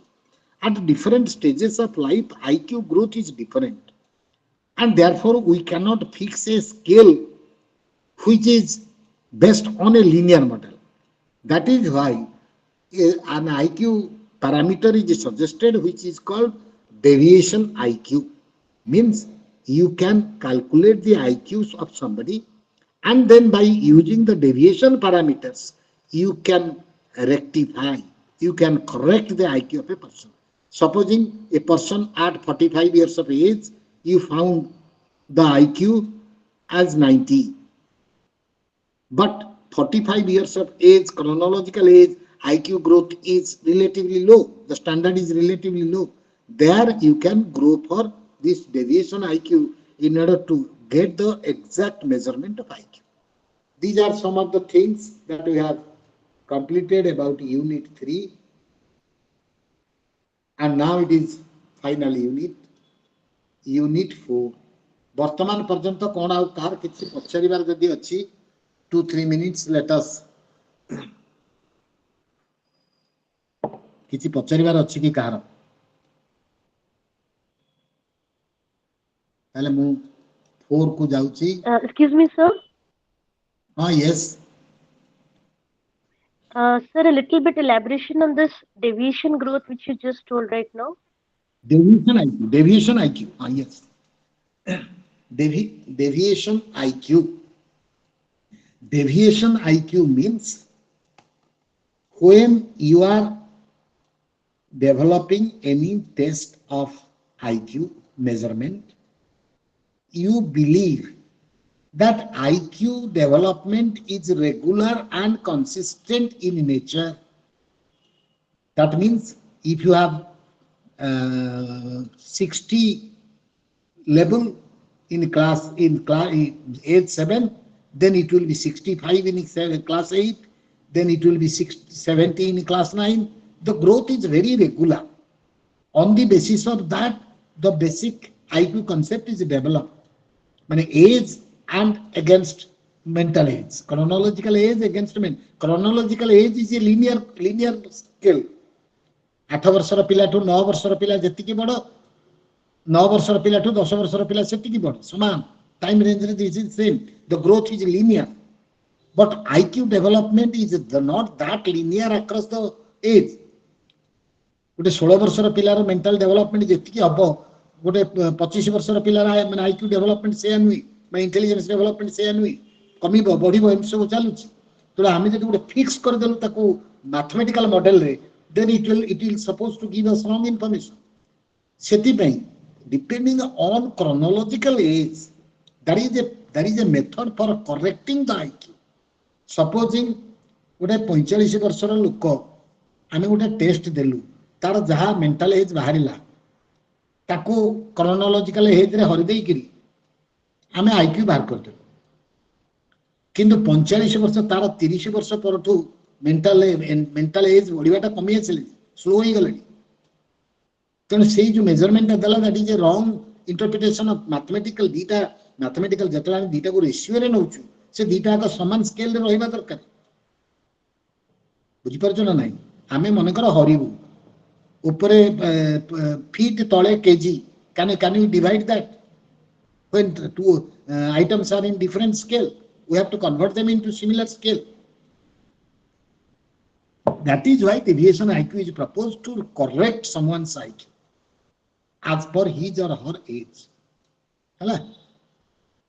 Now it is fourth Yes, unit. sir. Thank you, sir. Fourth unit, creativity and problem solving. Now IQ is over, intelligence is over, all things about intelligence is over. Now it is creativity and problem solving. Now creativity and problem solving are two manifestations or implications of IQ. If you are intelligent, you are supposed to be creative. Although there are models which believe that intelligence is not as much. Here another important thing. Intelligence and creativity, they go together. But the models reported that if someone is more intelligent, he will be more creative. It is not a thing like that. It is not in linear relationship. J 50 intelligence से 20 creative, जे 100 intelligence से 40 creative, जे 150 intelligence से 60 creative. It's not a relationship like that. But intelligence is related to creativity. And particularly, theories have proposed that an average level of intelligence is required to be creative. Not that one needs to be very intelligent to be creative. Average, that is I am explaining the intelligence and creativity relations. Someone is very intelligent and therefore he is very creative. It's not the fact. He may be very creative, but an average man with average intelligence can be as creative as a very intelligent man. ତେଣୁ intelligence and creativity is related up to a maximum limit, and then there is no relationship between intelligence and creativity. That is what is the meaning of intelligence and creativity. Now let us go through what has been discussed. Now, aspects of creativity have explained the nature of creativity. Creativity, what is creativity? Or how do we find a creative person? If someone is creative, he is a very good writer, he is a very good poet, he is a very good scientist, whatever. If someone, we appreciate him as creative, what are the basic characteristics? That he finds interest in novelty. Creative people are attracted by novelty, anything new that attracts them. And then usefulness. Novelty attracts them, as well as they have always in mind how to make the best use of these things. What is the usefulness? They have these two things primary in their mind. Reject previously accepted ideas. What is another characteristic of a creative person? Whatever is going on, they just don't approve it. If this is happening this way, they just accept it. They are not traditional. They are not orthodox. They try new things and just don't very much accept the old things. ଯାହା ଅଛି ସେଇଆ ଚାଲିବ ଏ ଘଟଣା ସେମାନେ accept କରନ୍ତିନି ତାଙ୍କର mindset ସେଇଆ requires intense motivation and persistence. Another important thing about creativity is that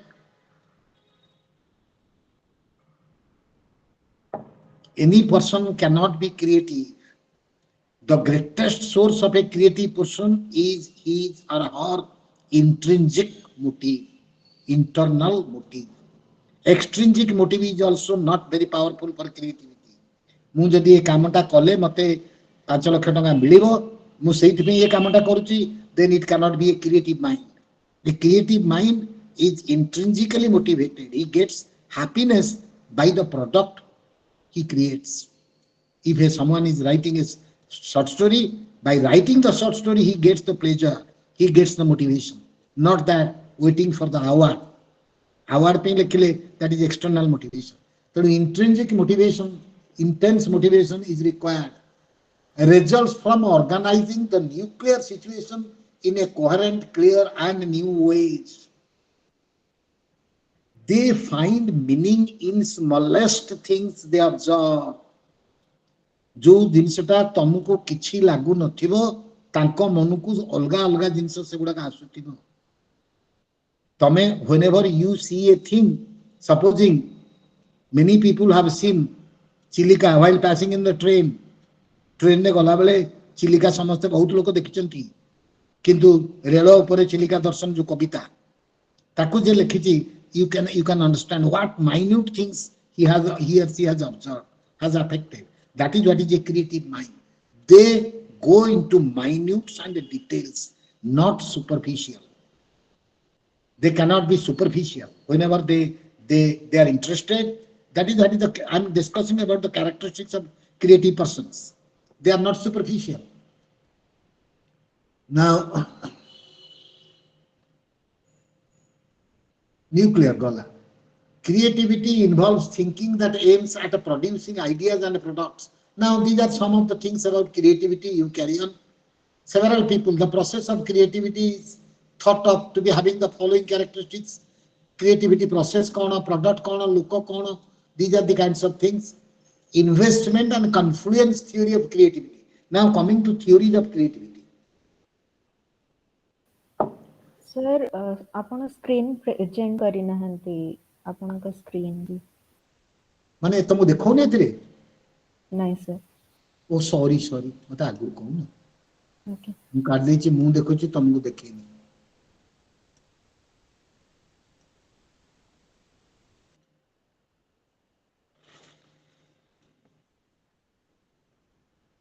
हला ଆଜ୍ଞା sir, thank you. yes sir. ନା ହଁ ବର୍ତ୍ତମାନ ଦେଖ ମୁଁ ପ୍ରଥମରୁ ଆରମ୍ଭ କରିଦେଉଛି ତାହେଲେ ଟିକେ ଦେଖେଇ ଦେଉଛି ଖାଲି creativity and problem solving. The meaning and aspects of creativity. Step 5, communalities in research of creativity. Creativity research re kon communality. Creativity can be developed and promoted. And it's not that people are born with creative potential. If you plan, if you can make it like that, creativity can be developed among people. Simply, creativity is measurable at least to some extent. If someone is creative, nothing very great there. Now, investment and confluence theory of creativity. Now, I have already told you that creativity is a very special talent and a special potential. Any person can be creative if trained, if given proper opportunity, if like that. But at the same time, creativity is just not a simple goal of life. It is a great investment.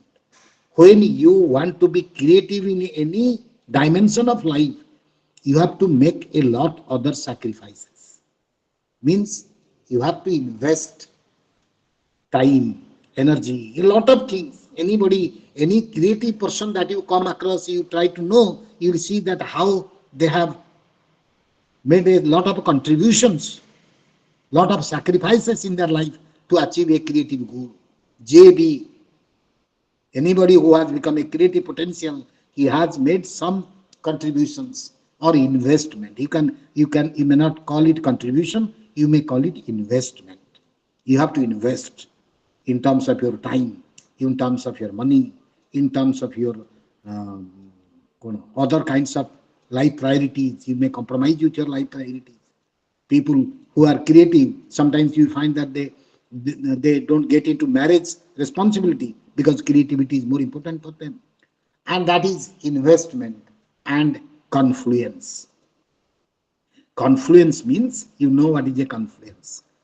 Creativity is a common agenda involving many talents. Lot of things go together in a person to finally make him or her creative. बहुत जिनिस micellar परे ही creativity हुए. Nothing is simple. खाली मु चाहिए I will be creative. That cannot happen. Creativity is a great challenge, is a great confluence. And what are the basic things that one has to make confluences about? Intellectual skills. You must grow up intellectually. बौद्धिक विकास हवा दरकार. In whatever form you are creative. Supposing you say that someone is a sportsman. Does he need to be creative? Does he need intellectual skills to be creative? Yes. Because in his field, there are lots of intellectual things also. Sachin Tendulkar, a creative sports person, and he has great intellectual skills in terms of cricket. That is there. Knowledge. Then intelligence, creativity, mu kahideli aguru. Sir, one thing, sir, confluence, sir, investment bujhila Confluence. confluence. In confluence, investment means Investment, sir, one bujhila to confluence ta. confluence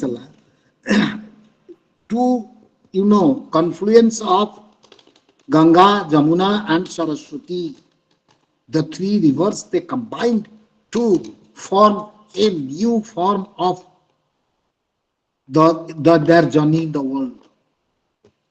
ତିନିଟାକ ମିଶିକିରି ଗୋଟେ ନୂଆ ମନେକର ହେଲେ ସେମିତି whenever you may have different capacities, but they need to be merged into a system in order to be creative. ସେ ସବୁ ମିଶିବା ଦରକାର. ତମେ ସମୟ ଦେଇପାରୁଛ, ତମେ ସମୟ ଦଉଛ, that is one. ତମେ intellectual growth ହେଇଛ, that is another.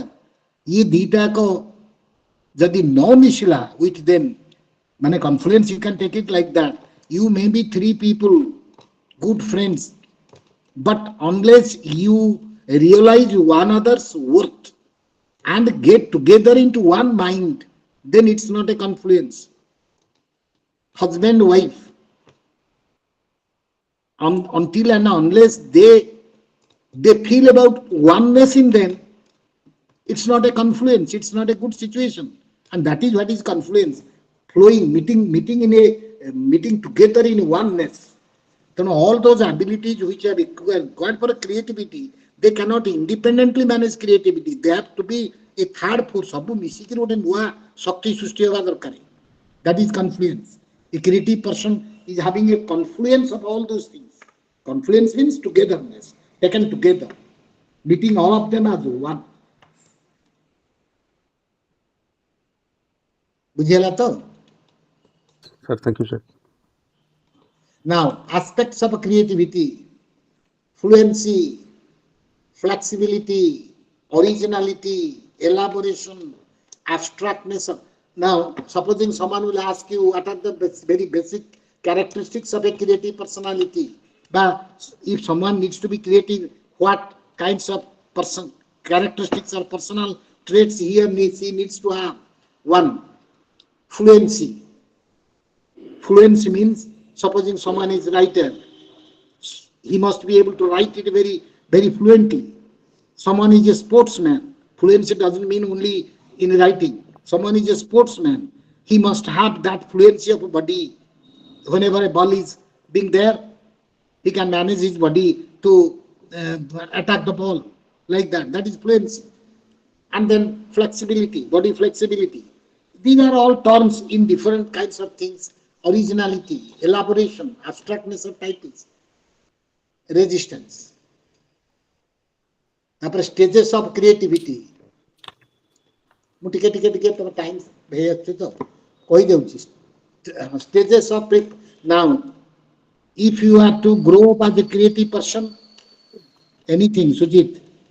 Sir, sir. If you want to be a creative person, now, if you want to indulge yourself in creative activities, now you have to go through these kind of stages. First stage is preparation. Preparation means this is the most difficult stage for anybody. If you ask a person, a writer, a poet, an artist, a player, famous jomane, taku jodi pacharibo, their struggle in the early part of their life, you will come to know that what kind of process preparation they go undertake during that. It's very difficult. Actually, many people, they go away during this time. এই সময়টা এতে কষ্ট যে অনেক লোক তা ভিতରୁ সেই ସମୟରେ ପଳାନ୍ତି. ଯେତେ ଲୋକ ଖେଳିଛନ୍ତି କ୍ରିକେଟ ସମସ୍ତଙ୍କ ବି ଏଇ ସମୟରେ ଅନେକ ଛାଡ଼ି ଦିଅନ୍ତି, ଯିଏ ବି ଯାହା କରିବା ପାଇଁ ଚାହିଁଛି. Because that is the first preparatory stage, which is very difficult. Then stage of incubation. This is also another stage, very important. Whenever you are being prepared, you just cannot do the things next moment. ତମର ସବୁ ହେଇଗଲା, ସବୁ ମିଳିଗଲା, କାଲି ଘଟଣା ଘଟିଯିବ ସେ କଥା ନୁହେଁ. You have to be in a stage when you will find out different approaches, schemes, proposals of life. That is called period of incubation. Incubation means जो period रे तमे शांत गोटे धीर अवस्था आसे. तापरे preparedness परे खेलिला परे गोटे धीर अवस्था आसीबो. Incubation. Then stage of illumination. Then comes the immediate idea that this will be the kind of thing. जेते मनकर जे गोटे पोएम लेखुची, तमे देखिबो से बहुत गला, बहुत पढ़िला, सब कला, बहुत जिनसे जानिला, तापर गोटे पोएम लेखियाको आरंभ कला. जो पोएम लेखियाको आरंभ करिवो ता पूर्वरु से 3 दिन खाली सोईकरी भाबुची. That is the incubation stage. कोन करिवो, केमति लिखिवो, गोटे आइडिया आछी पुनी सेटा भूल लागुची, सेई जो stage trying out, that is incubation. And then you will, if you ask them, all and a sudden something will come, and that is the stage of illumination. Something will come to their mind. Yes, this is what, and then comes out with a joy. This is what I am going to perform, like that. And with this,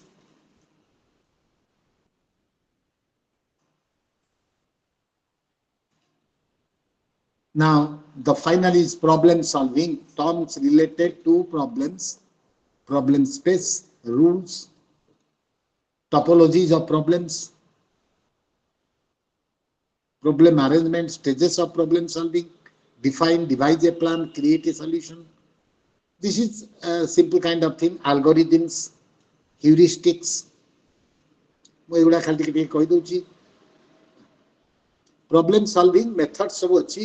Those are called algorithms. An algorithm is a strategy that ensures the current solution of a problem. Whenever you are trying to solve your problems, there are situations when you make a trial and error. এটা ମୋର problem ମୁଁ ଏମିତି କଲେ ହବ କି, এটা ମୋର problem ମୁଁ ଏମିତି କଲେ ହବ କି, you try out different solutions.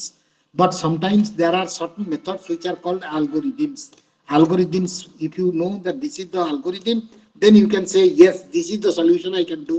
That is the algorithmic solutions.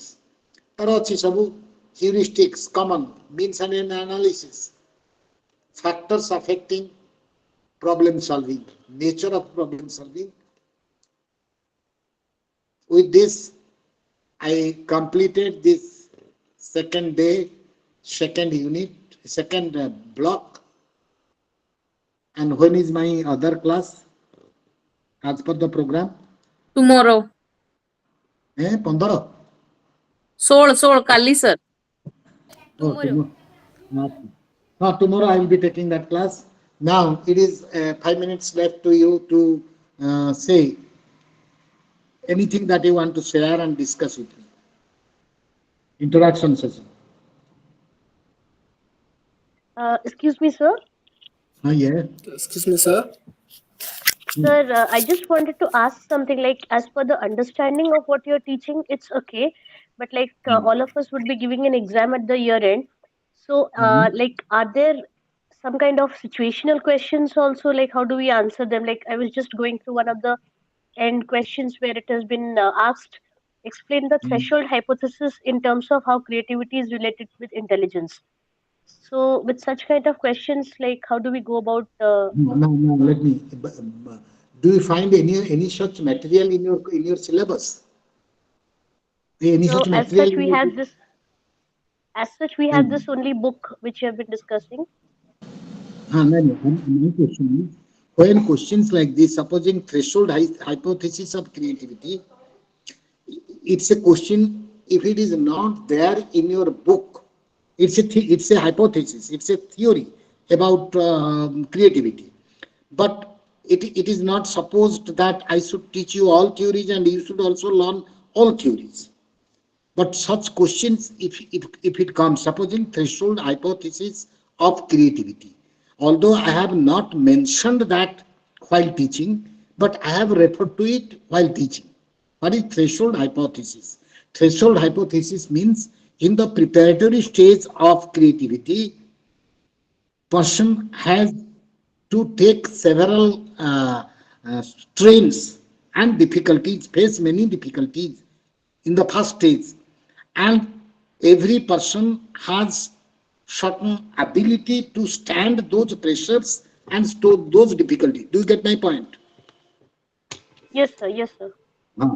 And if the thing is beyond your threshold, supposing you want to write poems, and initial stage when you are writing, starting your writing, you are getting involved, you are getting motivated, then you write, and you write 10 poems which finally you reject.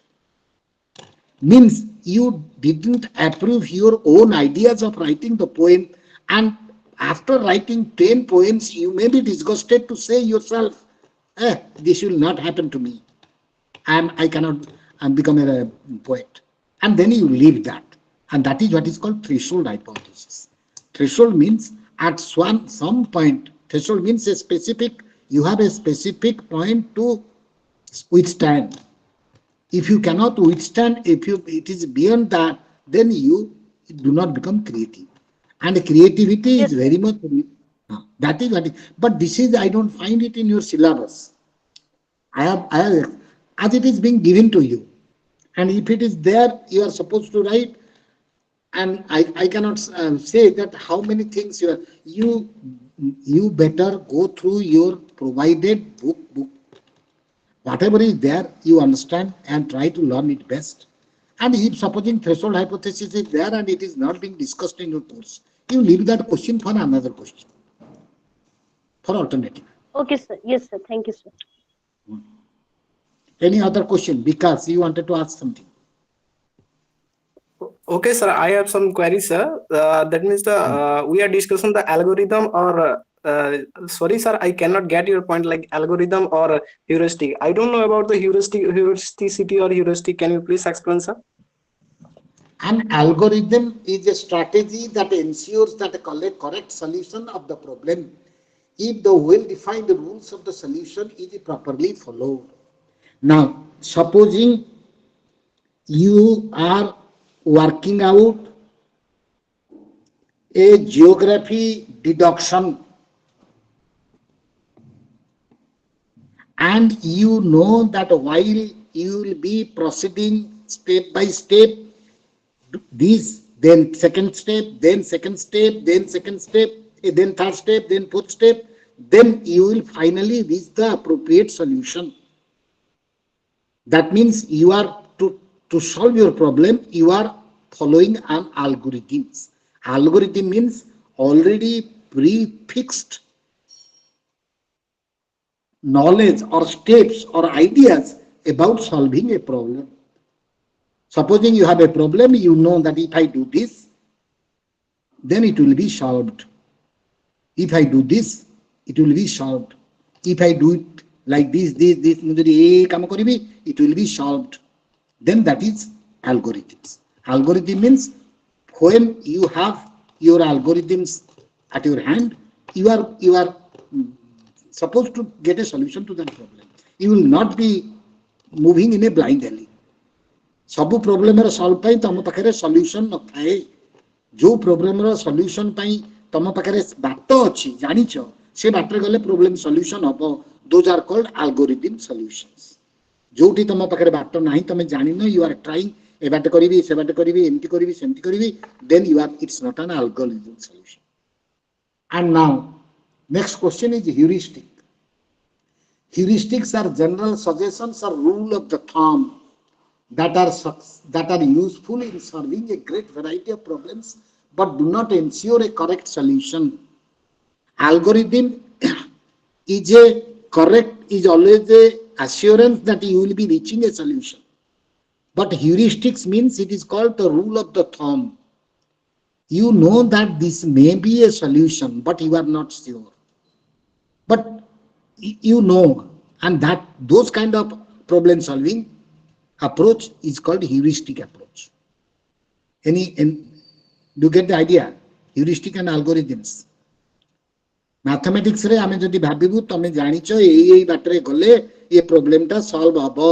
Step 1, step 2, step 3, step 4, like that you continue and finally you reach the solution. But supposing the question that you got, you have no, you don't know the algorithms, but you have to try it by some other, by some kind of your thinking. You try. Let me try this way. It may be solved. You may be putting in your in such situations where you don't have the direct solution with you. There you apply heuristics. That is the kind of difference. Any other question? Any other thing that you want to know? Anybody?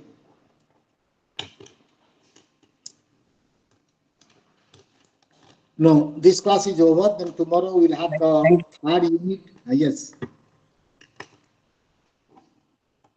No. Thank you, Tomorrow, sir. Yes. But I understood that the heuristic is the simple strategy of human being, that is the organization mechanical quickly for any judgment or maybe investigation and solution like complex to problem like maybe that according to me, sir. That is whenever the problem, when you say that the problem is complex and you don't have the direct solution with you, you try out. You are making a heuristic approach and you get it solved. That is what is heuristic. That is, heuristic is a kind of situation where the person doesn't have a straightaway solution to the problem, but the person is making approaches to solve the problem. That is, he's making a heuristic approach. But on the other hand, algorithms are only structured answers, structured solving issues. those are already there. These are the two kinds of differences in problem solving. Now it's over for today. Tomorrow we will meet at 4. The assigned time, not 5, assigned time. Today the time is changed to 5, but tomorrow it is the same time, 4. Thank you. Okay, sir. Thank you, sir. Thank you, sir. Thank you, Thank Thank sir. you, sir. Thank you. Thank you, sir. Thank you. Thank you, sir. Thank you. Kali pun berkawa kan gini. Okay, bye. Bye, sir.